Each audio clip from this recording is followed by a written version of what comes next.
뉴스 쇼.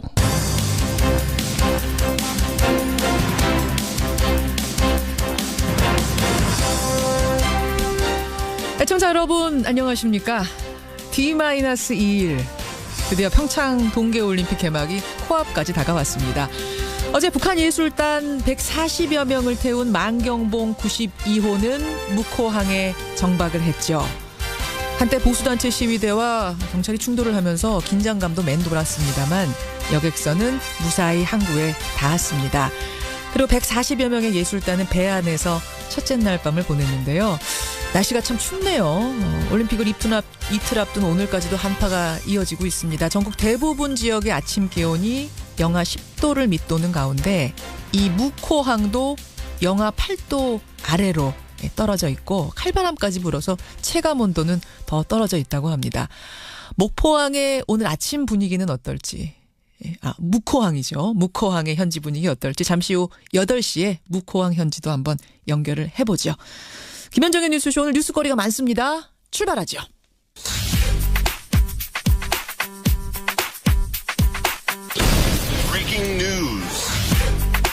김현정의 뉴스쇼가 주목한 오늘의 포인트 김정훈 기자 나와 있습니다. 어서 오세요, 김 기자. 네. 첫 번째 포인트 대만이 심상치가 않네요. 네, 대만 6.4 지진이고요. 한밤중에 날벼락이 났습니다. 6.4에 정말 큰 지진이 났네요. 네, 어젯밤 11시 50분쯤이었습니다. 현지 시간으로요. 네. 대만 동부의 화롄 지역에서 진도 6.4의 지진이 일어났는데 이번 지진은 진앙의 깊이가 10km에 불과하다고 해요. 그래서 피해가 더 컸습니다. 한 호텔은 거의 쓰러질 듯 기울기도 했고요. 여진이 이어진 가운데 도로 곳곳이 균열되고 다리 두 곳도 폐쇄됐습니다. 현재까지 확인된 것만으로 기울어진 호텔에서 직원 2명이 숨졌고요. 200여 명이 부상을 당한 것으로 알려지고 있습니다. 그렇죠. 근데 날이 밝아서 구조 작업이 본격화하면은 그 피해 규모가 아마 더 커질 것 같네요. 대만 지역에서 최근에 다른 지진들도 여러 차례 발생한 상황이었다고. 네. 이번에 이번처럼 6.4 크진 않았지만 발생을 하는 상황이었기 때문에 더 긴장이 되는 거고 환태평양 지역 불의 고리가 계속 여기저기서 터지고 있어서 우리의 불안감도 높아지는 거 아닙니까? 맞습니다. 또 그런가 하면은 인도양의 섬나라 몰디브라고 있지 않습니까? 이게 다른 이유로 불안감이 높아지고 있네요. 몰디브요? 네, 정쟁 속에서 대통령 비상사태가 선포가 됐고요. 대법원장과 전직 대통령 등이 잇따라 체포됐습니다. 이게 격렬한 시위가 이어지면서 치안이 대단히 불안한 상황으로 가고 있네요. 몰디브 관할 한국 대사관은 교민과 여행객들에게 수도 말레 섬으로의 이동을 자제해달라 이렇게 당부를 해놓은 상태입니다. 저희가 생방 진행하는 중에도 몰디브 상황 바뀌면 속보로 또 바로 전해드리기로 하죠. 다음 포인트 갑니다. 네, 북한 응원단 13년 만에 방남입니다. 예술단이 어제 내려왔고요. 네. 오늘은 응원단이 오는군요. 네, 어제 북한 예술단이 만경봉 92호를 타고 내려왔는데 오늘은 응원단이 경의선 6로로 방남합니다. 응원단 수만 230여 명이고요. 태권도 시범단, 기자단 등을 모두 합하면 280명 규모라고 하네요. 북한 응원단 방문은 지난 2005년에 인천 아시아 육상 선수권 대회 이후에 13년 만입니다. 우리나라에서 북한의 응원단이 활약할 때마다 큰 화제를 모은 바 있지 않습니까? 이번에도 관심이 커지고 있습니다. 이들은 북측 선수들의 경기 또 남북 단일팀 경기뿐 아니라 남측 선수들의 일부 경기에서도 응원전을 펼칠 것으로 알려지고 있네요. 그래요. 그 묵호항에 들어와서 하룻밤 보낸 예술단에도 지금 관심이 크잖아요. 잠시 후에 그 예술단 있는 묵호항 한번 연결을 해보겠습니다. 그리고 어제 그 배가 들어올 때 물길을 인도한 사람 있잖아요. 도선사. 네네. 예, 도선사 이제 그 배에 타고선 한 1시간 정도를 운행을 한 겁니다. 이 도선사분도 한번 만나보기로 하죠. 다음 포인트 갑니다. 네, 김학의 성접대 논란 의혹의 재규명입니다. 김학의 전 법무차관 별장에서 성접대했다 이런저런 논란 끝에 사실은 흐지부지 무혐의 처분된 거 아니에요? 그게 2013년의 일이었습니다. 이게 동영상까지 돌았거든요. 맞아요. 근데 수사 끝에 결국 무혐의 처분이 됐죠.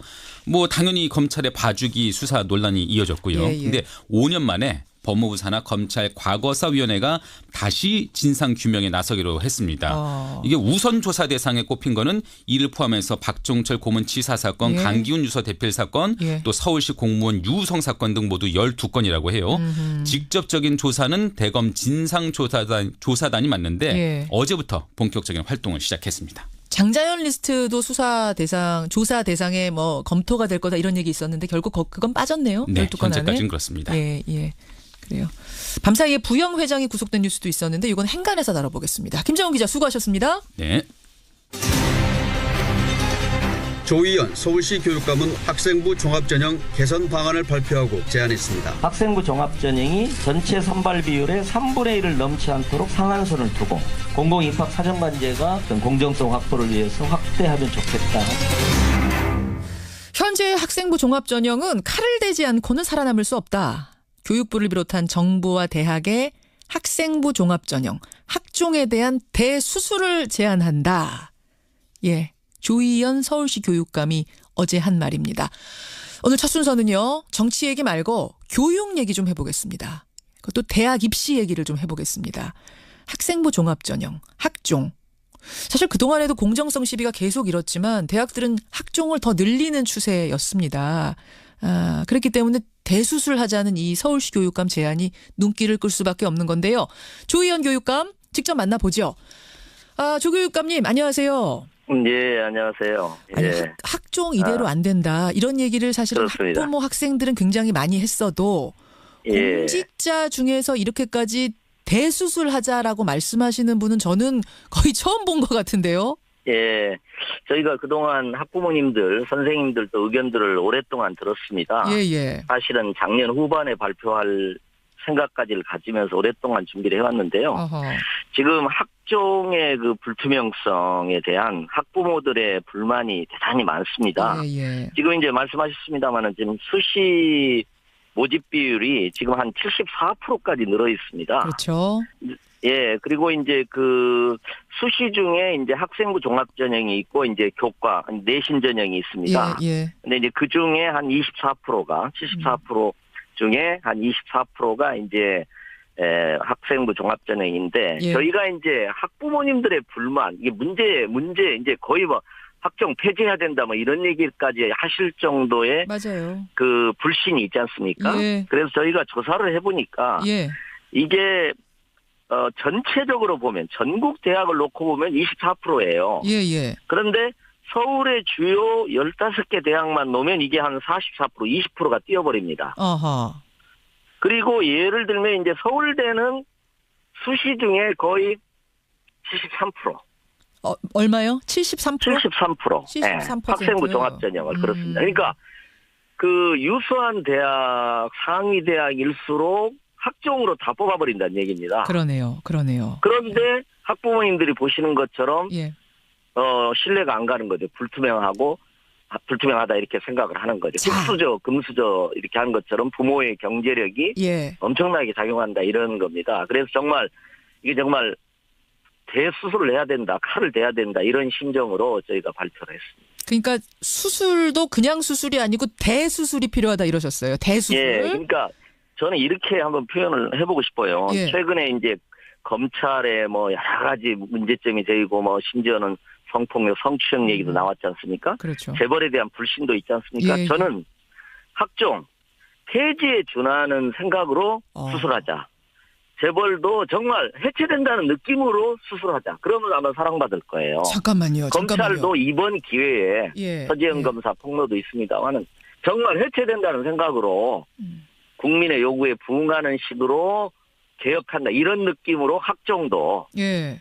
칼을 대야 된다. 이런 느낌입니다. 지금 아주 두갈식으로 결론부터 말씀하시는 느낌이에요. 저는 그러니까 예. 대수술을 하는데 폐지하자는 그 정도 느낌까지 대수술을 하자.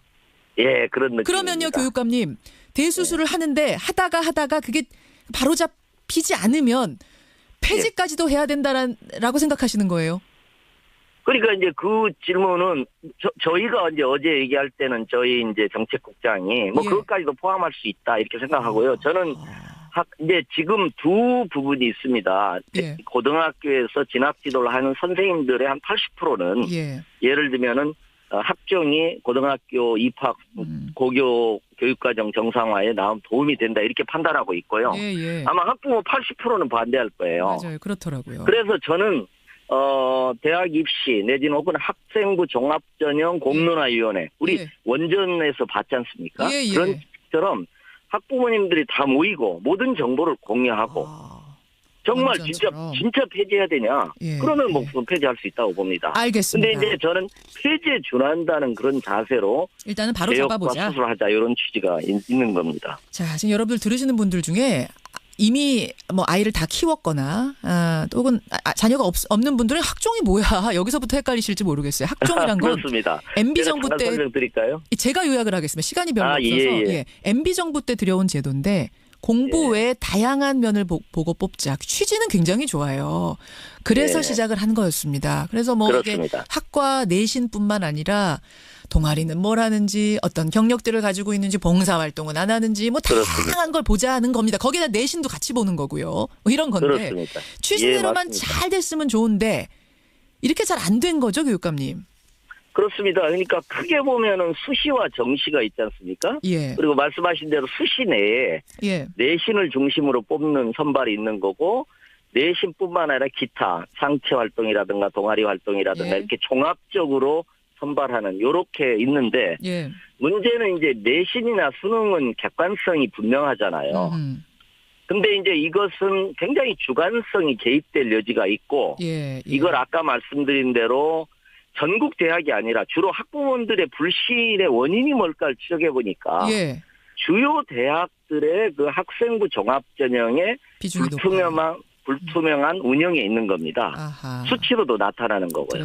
그렇죠. 그래서 그 부분에 좀 집중적으로 손을 내고 이 어떤 공공성, 투명성 이런 걸 높이는 방식으로 정말 학부모의 불신에 정말 대응하는 알겠습니다. 이런 느낌으로 가자 이런 취지입니다. 어제 내놓은 제안들을 제가 좀 보겠습니다. 구체적인 제안까지 하셨어요. 우선 하나는 서울대, 연세대, 고려대를 포함한 서울 15개 주요 대학의 학종 선발 인원을 전체 인원의 3분의 1 이하로 규제를 해버리자 이겁니다. 아까 설명하셨듯이 전국은 23.6%를 뽑고 있는 데 비해서 이 15개 대학은 43.3%를 지금 학종으로 뽑고 있다. 그렇습니다. 네티즌들은 어떤 반응이었냐면 43%를 33%로 고작 10%포인트 내려가지고는 이게 무슨 대수술이냐. 더 축소해야 된다 이런 의견들도 있더라고요. 아니 그러니까는 지금 어떤 거냐면 서울대는 74% 뽑아요. 서울대 제일 많이 그러니까 뽑죠. 엄청나게 내려오는 거죠. 서울대 주요 대학일수록 그러니까 말하자면 주요 대학일수록 높이 뽑는 겁니다. 그러니까 전체 평균은 24%, 그러니까 제가 23.5%지만 24%로 하겠습니다. 그럼 아까 네티즌이 말씀드린 대로 예를 들면은 지금 지방에 있는 많은 대학이라든지 지방 국립대는 문제가 없어요. 그냥 뭐 그대로 하시면 돼요. 오히려 더 뽑으셔도 돼요. 그런데 이제 문제는 주요 대학들의 학생부 종합전형의 비율을 굉장히 높이고 수시 중에 굉장히 높이고 서울대는 74%까지 올려버리고요. 그 3분의 1 정도는 올리고 불투명하게 뽑아진다는 겁니다. 3분의 1 정도가 적정 수준이라고 보세요. 그러니까 그 부분도 저희가 이제 학생부 종합전형 그 원전 공론화위원회처럼 우리가 학부모들도 신뢰하고 학부모, 교사, 대학 관계자 이렇게 모여가지고 정말 원전 공론화위원회처럼 할 수 있는 겁니다. 저희는 저희가 하나의 시안으로 3분의 1을 일종의 내신 학생부 종합전형 수능을 1대1 정도로 균형을 맞춰보자는 취지인데요. 던지신 거고요. 정말 공론화위원회에서 다른 결정을 하시면 저는 그건 충분히 따라갈 수 있다고 봐요. 저는 이제 하나의 토론을 원활하게 하기 위해서 알겠습니다. 제안을 하는 것입니다. 또 한 가지는 뭐냐면 자기소개서와 교사 추천서 이건 아예 폐지해버리고 소논문 작성이라든지 소논문이요. 교내 대회 같은 비교과 영역 반영하던 것도 폐지해버리자. 동아리 활동 반영 비율도 이건 폐지는 아니지만 축소하자 이런 제안을 하셨어요. 그러면은 학생부 중에 뭘 보는 겁니까? 학종에선?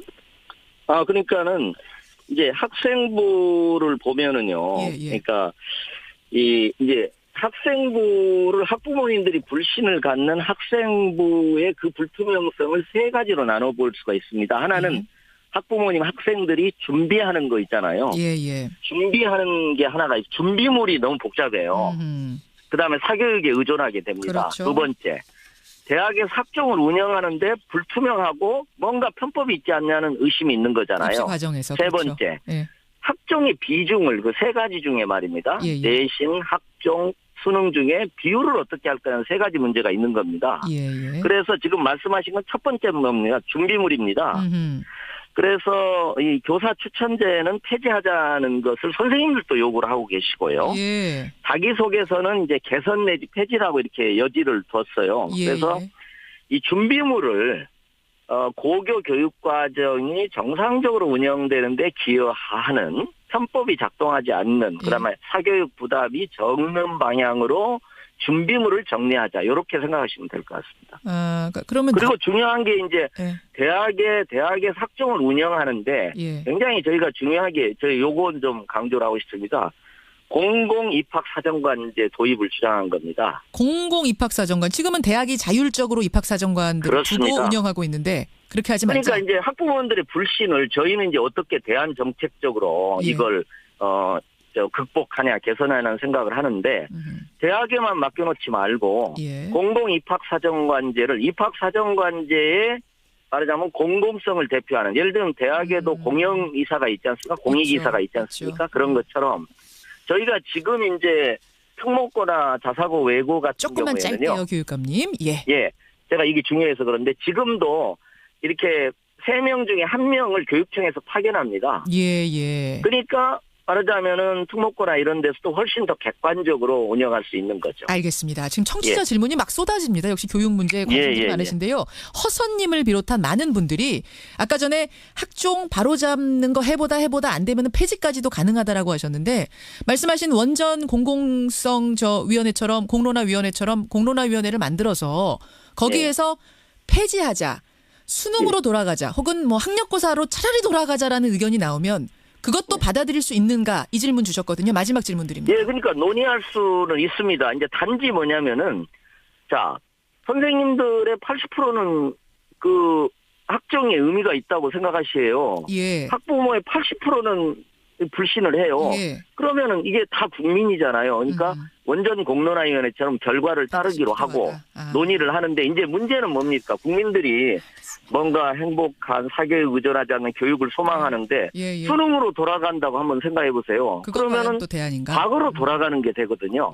그렇기 때문에 이제 미래지향적으로 정말 대수술을 해서 이것을 학부모님들의 불신에 부응하는 식으로 이렇게 해보자는 취지가 있는 겁니다. 알겠습니다. 오늘 일단 여기까지 말씀을 들어야겠네요. 조희연 교육감님 고맙습니다. 예, 고맙습니다. 서울시 조희연 교육감이었습니다.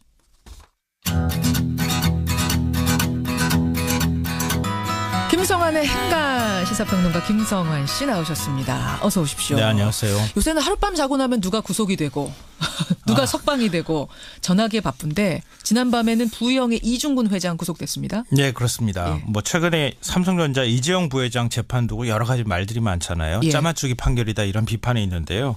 이런 가운데 재계 서열 16위인 부영그룹의 이중근 회장이 오늘 새벽 구속됐습니다. 재계 서열 16위입니다. 네, 서울중앙지법 권순원 영장전담 부장판사는 주요 혐의 사실 중 상당 부분 소명되고 증거인멸에 염려가 있다 이러면서 구속영장을 발부했습니다. 그렇죠. 이 부영그룹 이중근 회장의 구속, 이 뉴스의 행간을 좀 살펴볼까 합니다. 검찰이 적용한 혐의가요. 이재용 부회장보다 더 많아요. 네, 맞습니다. 이재용 부회장이 5개 혐의를 받았잖아요. 뭐 뇌물, 국외도피죄 등등 해가지고요. 이중근 회장은 6개입니다. 특정범죄 가중처벌법상 횡령, 배임, 조세포탈, 공정거래법 위반, 입찰방해, 임대주택법 위반. 이것도 수사 진행 상황에 따라서 더 늘어날지도 모릅니다. 수도 있죠. 핵심만 추려서 혐의 내용을 간단하게 말씀드리면요. 임대주택 분양가를 조작해 1조 원이 넘는 폭리를 취했다. 부인 명의 회사를 계열사의 거래에 끼워 넣어서 100억 원대 자금을 챙겼다. 매제에게 퇴직금 200억 원을 지급했다. 퇴직금을 어떻게 200억 원을 줄 생각하는지 모르겠는데 조카가 운영하는 하도급 회사에 일감을 몰아줬다. 특히 2004년 270억 원대 횡령 사건으로 구속에 한 차례 된 적이 있거든요. 이때 실형을 피하려고 매제 명의로 해뒀던 차명 주식을 회사에 반환하겠다 법원에 약속을 했거든요. 약속을 했는데 집행유예로 풀려나니까 언제 그랬냐는 듯이 다른 사람한테 처분을 해버렸습니다. 약속을 안 지켰어요. 네. 재계서열 16입니다. 부영그룹 이중근 회장의 밤사이 구속. 이 뉴스의 이면에는 뭐가 깔려 있습니까? 첫 번째 인간은 숨바꼭질은 재미라도 있다입니다. 숨바꼭질. 그렇죠. 재미있죠. 네. 어린 시절 숨바꼭질 많이 하셨죠? 저 많이 했습니다. 뭐 이럴 땐 재밌기라도 하지. 네. 우리 사회 힘 있고 돈 있다는 사람들 왜 검찰 소환 통보만 받으면 술래가 되는지 모르겠어요. 꼭꼭 숨어요. 그래요. 안 아프던 몸이 갑자기 아프죠. 네. 쓰러지죠. 해외 출장 가죠. 막 그 얘기하려고 그랬어요. 왜 갑자기 안 가던 출장이 급하게 잡힙니까? 그 항상 바쁘신 분들이라 그런지 모르겠는데 이상득 전 의원 갑자기 의식 잃고 쓰러졌잖아요. 맞아요. 검찰 소환 통보 받으니까. 구급차 타고 휠체어까지 타고 나와서 3시간 조사받고 못 받겠다 그러고 나갔습니다. 이중근 회장은 그 수준을 뛰어넘습니다. 어떻게 했어요? 소환에 2차례 불응했거든요. 네. 멀쩡하게 활보하던 사람이 갑자기 아프다 그러면서 출석 미뤘고요. 이 이유가 정말 황당한데요. 이건 앞으로 사법사상 기록될 만한 얘기입니다.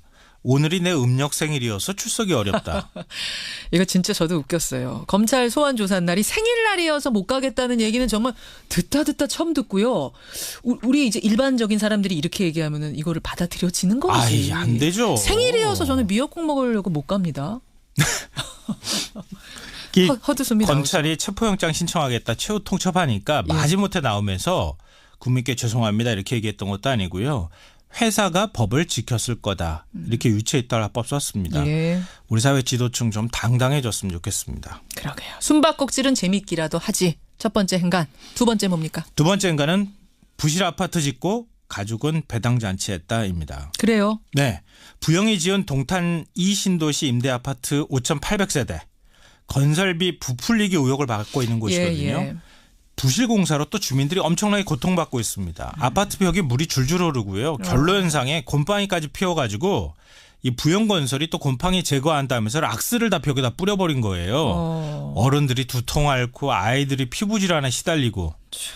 어제 법원 앞에서 이 임대주택에 있는 사람들이 이 회장을 구속하라 이런 촉구하는 시위까지 열었습니다. 오죽했으면. 그런데 이 사이에 이 회장 일가는 어떻게 했느냐.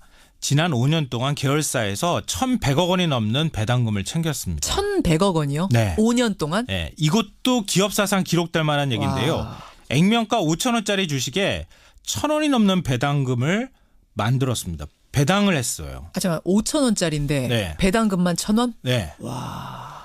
그러니까 이 회장 범죄 혐의는 뭐 법원에서 다투겠지만 건설회사가 지분 제대로 줘야 될 거 아니겠습니까? 그리고 배당을 하든 말든 해야 되는 거 아닌가요? 임대받아서 총수익 물렸다는 비판을 받을 수밖에 없을 것 같습니다. 그래요. 마지막 행간 뭡니까? 마지막 세 번째 행간은 이재용식 재판이 재현될까 두렵다입니다. 자, 지금 청취자 문자도 제일 많이 들어옵니다. 김성진님. 근데 뭐하러 재판합니까? 이거 보나마나 집행유예 되는 거 아닙니까? 이런 싸늘한 문자들이 많이 들어와요. 아, 이 술은 마셨지만 음주운전은 아니다. 이런 논리가 또 동원되지 않을까 싶은데요. 부영뿐만 아니라 계열사 20여 곳이 다 1인 지배 회사예요. 그래요? 상장사가 단 한 곳도 없습니다. 가족회사군요. 그러니까. 예. 주식회사는 총수 일가가 회사 돈 빼돌리면 횡령 배임 혐의라도 적용이 되는데 1인 기업은 내 거 빼돌려서 내가 손해보는 이런 구조가 만들어져요. 그러니까 처벌을 하고 싶어도 구속해서 처벌하기가 참 쉽지가 않습니다. 롯데 신격호 총괄회장이 법정에서 내 회사 내 마음대로 하겠다는데 왜 그러냐 이렇게 큰 소리 쳤다 그러잖아요. 그렇죠. 이런 논리가 또 동원되지 않을까. 또 재판에서 솜방망이 처벌했다는 얘기 나오지 않을까 또 걱정이 되네요. 여기까지 오늘의 행간 김성환 씨 수고하셨습니다.